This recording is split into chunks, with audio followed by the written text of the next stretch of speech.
Hello friends, system marketing की series में आपका स्वागत है। पिछले सेशन में हमने जो बात की वो रिगार्डिंग थी हमारे पास किस तरह से यहाँ पे कैंपेन सेट हो चुका है, एड सेट हो चुका है। अगर आप ध्यान दें तो इन दोनों में ये वैल्यूज़ भी फिल होके आ गई हैं। डिजिटल मार्केटिंग कोर्स जो मैंने 16 to 25 का सेटअप किया था नाम, और इसी तरह से एड सेट को भी मैंने सेटअप कर दिया। ये देखें एड सेट। अब तीसरा जो स्टेप है वो ऐड से रिलेटेड है। बेसिकली ऐड वो स्टेप है जहाँ पे हम प्रैक्टिकली अपनी ऐड को शूट करते हैं। यहाँ हम वो सभी इमेजेस या इन्फॉर्मेशन या टेक्स्ट या वीडियोस लगाते हैं जिससे हम अपनी ऐड को सेटअप कर पाएँ। तो आइए देखते हैं इस सेशन में ऐड को किस तरह से सेटअप किया जा सकता है। इसके लिए मैंने अलग से यहाँ विंडो खोल रखी है। अगर आप ध्यान दें तो वही चीज़ है। फर्स्ट पार्ट ये कैंपेन है, दूसरा ऐड सेट और तीसरा ऐड को लेके है। अब मैं तीसरे स्टेप पे हूँ। तो सबसे पहले तो नाम ही मैं सेटअप कर देता हूँ। उसका नाम लगभग वही रख देता हूँ जो मैंने नाम रखा था। सिर्फ एक चीज़ साथ में लगा देता हूँ कि ये हमारी एड्स हैं, यानी कि मैं ऐड वाले बॉक्स में हूँ, ये याद रखने के लिए।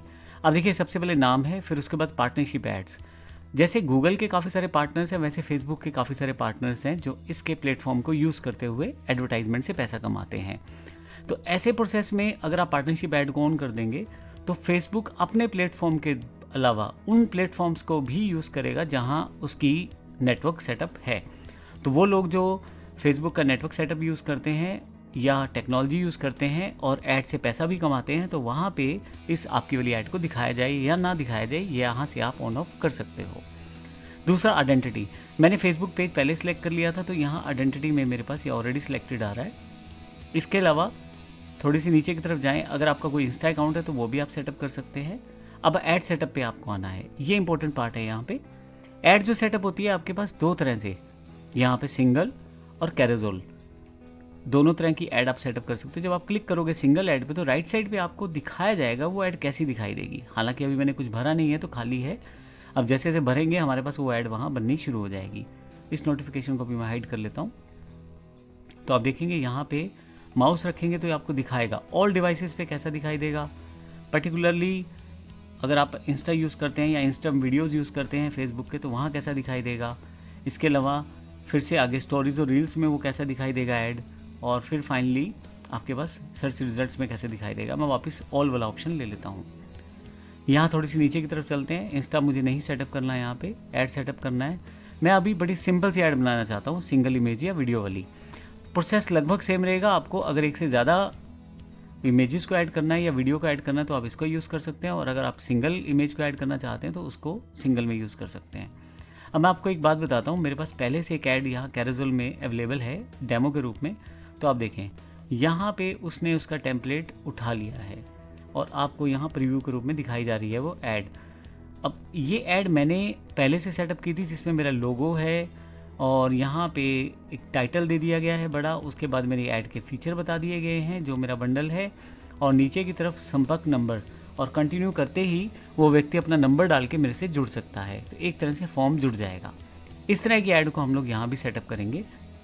अगर आपके पास यहाँ पे पहले से कोई पोस्ट है तो आप एग्जिस्टिंग पोस्ट भी यूज़ कर सकते हैं। हालांकि मैं बिल्कुल क्रिएट ऐड करना चाहता हूँ। एग्जिस्टिंग पोस्ट आपके पेज में से ले ली जाएगी, उसको भी आप एज एन ऐड शूट कर सकते हैं। अभी मैं क्रिएट ऐड पे क्लिक करता हूँ।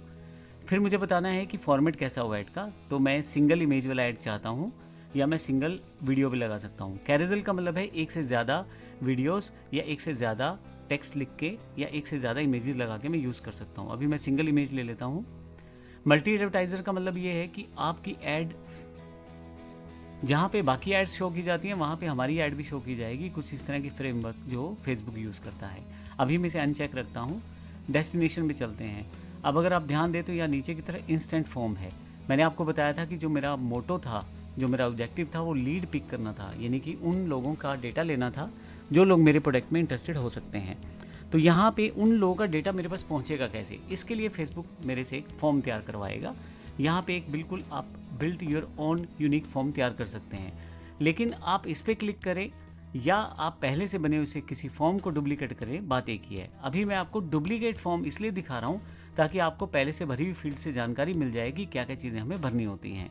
एक एग्जाम्पल के रूप में मैं इसको क्लिक करता हूँ, फॉर्म बिल्कुल ऐसा ही खुलेगा और आपको क्या क्या इन्फॉर्मेशन भरनी है वो मैं आपको बता देता हूँ। यहाँ पे किसी भी फॉर्म को बनाने से पहले सबसे पहले आप उसका नाम दें। यहाँ पे मैंने जो फॉर्म यूज़ किया है एग्जाम्पल के लिए यूज़ किया है, तो यहाँ पे उसका नाम दे दिया गया। फॉर्म टाइप, क्या किस तरह का फॉर्म चाहते हैं, मोर वॉल्यूम, मतलब जिसमें ज़्यादा से ज़्यादा आपके पास लोग फॉर्म भरें। हायर इंटेंट, एक बार फिर से स्टेप चेक किया जाता है फेसबुक के द्वारा कि बेहतर लोग ही फॉर्म भरें, जो लोग सच में उस चीज़ में इंटरेस्टेड है वही लोग फॉर्म भरें बेहतर according to inquiry. Rich creative के अकॉर्डिंग जिनको ग्राफिक्स ज़्यादा बेहतर तरीके से समझ आती हैं उस तरह से वो रिस्पॉन्ड करें। अभी मैं मोर वॉल्यूम पे ले लेता हूँ। देखेंगे आप राइट साइड पे ना आपके पास यहाँ एक प्रीव्यू रहता है, ये आपका लोगो जो पेज के ऊपर आता है या पेज का लोगो, फिर आपका लर्नटेक जो नाम है, फिर फाइनली उसके बाद जो आप कंटेंट लिखना चाहते हैं डेमो में यहाँ दिया गया है। दूसरा इंट्रो में आप बताते हैं कि आपका फॉर्म है किसके रिगार्डिंग। अगर आप चाहें तो बैकग्राउंड इमेज ऑन कर सकते हैं, बैकग्राउंड में बैकग्राउंड इमेज आ जाएगी। अभी मैं इसे ऑफ कर देता हूँ। ग्रीटिंग्स में आपको हेडलाइन देना है। देखिए मैंने ये हेडलाइन दी है, वो हेडलाइन यहाँ पे दिखाई दे रही है इस तरह से।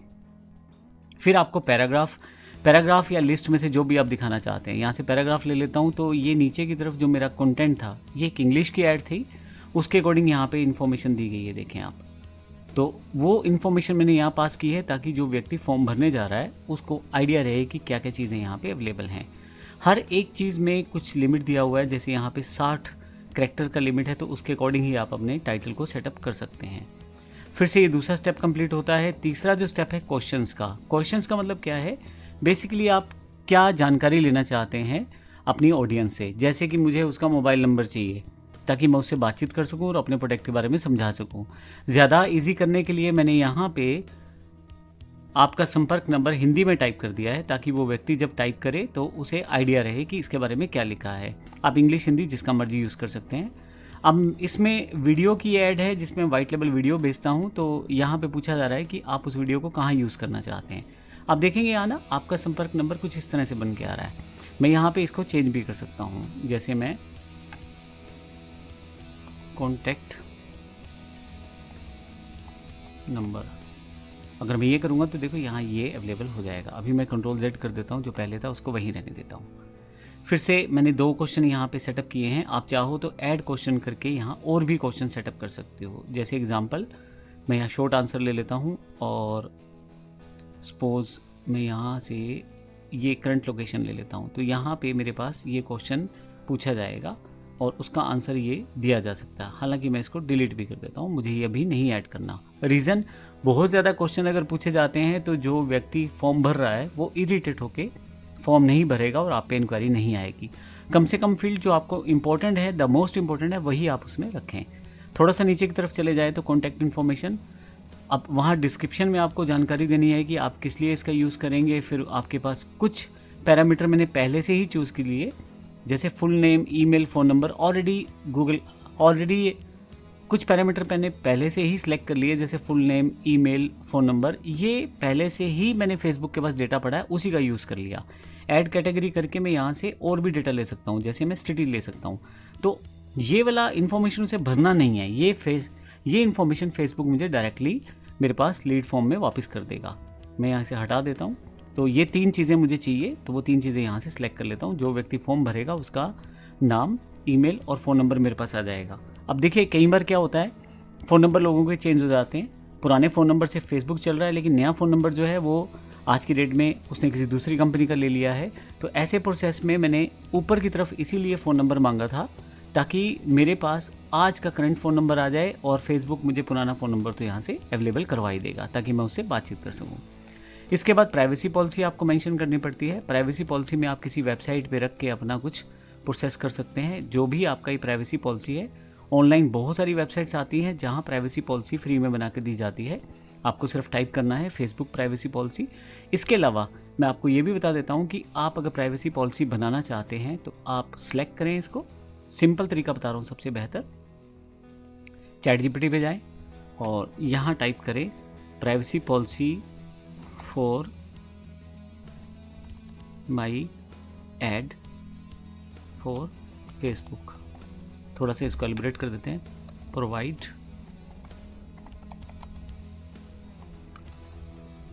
मी privacy policy for my ad for Facebook. इसमें फर्दर इन्फॉर्मेशन आप ज़रूर दें, अपनी ऑर्गेनाइजेशन का नाम, जैसे name is LearnTech and we are from Ambala. एक एग्जाम्पल दिया है, लर्नटेक नाम से कोई संस्था नहीं है हमारी, सिर्फ एक मैंने एग्जाम्पल के लिए लिया है। मैं इसको सिलेक्ट कर लेता हूँ। अब आप देखें यहाँ पे नीचे की तरफ प्राइवेसी पॉलिसी बननी शुरू हो जाएगी। इसको आपने किसी यूआरएल पे प्लेस करके रखना है। जैसे हमने ब्लॉग पोस्ट में देखा था, एक ब्लॉग बना के रख लें, उस यूआरएल को भी आप यूज़ कर सकते हैं। तो देखिए ये पूरा का पूरा इन्फॉर्मेशन एक बार आप गो थ्रू करके अच्छी तरह से पढ़ के फिर आप इसको वहाँ उस पेज पे रख सकते हैं और फिर आप उसका यूज़ कर सकते हैं।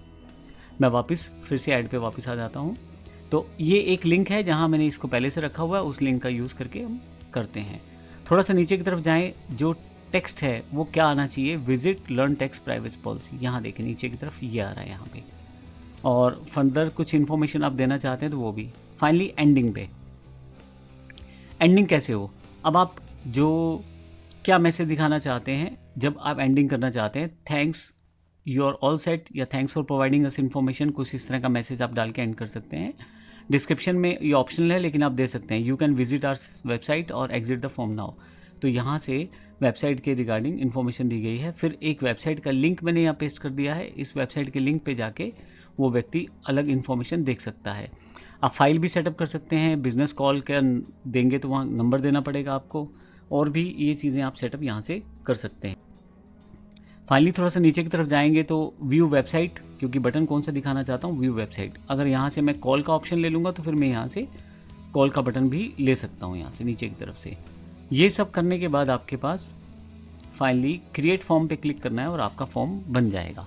कुछ बेसिक सेटिंग्स को आप सेटिंग्स में भी जाके कर सकते हो, जैसे ऑटो फिल करना है, फॉर्म कॉन्फ़िगरेशन सबके लिए ओपन है या रिस्ट्रिक्टेड है, फील्ड नेम्स और ट्रैकिंग पैरामीटर्स, कुछ चीज़ें आप यहाँ से ऐड कर सकते हैं। हालांकि एडवांस ऑप्शंस है, नॉर्मल यूज़र के लिए इसकी ज़रूरत नहीं पड़ती। तो ये मेरे पास एक फॉर्म का मैंने टेम्पलेट बनाया।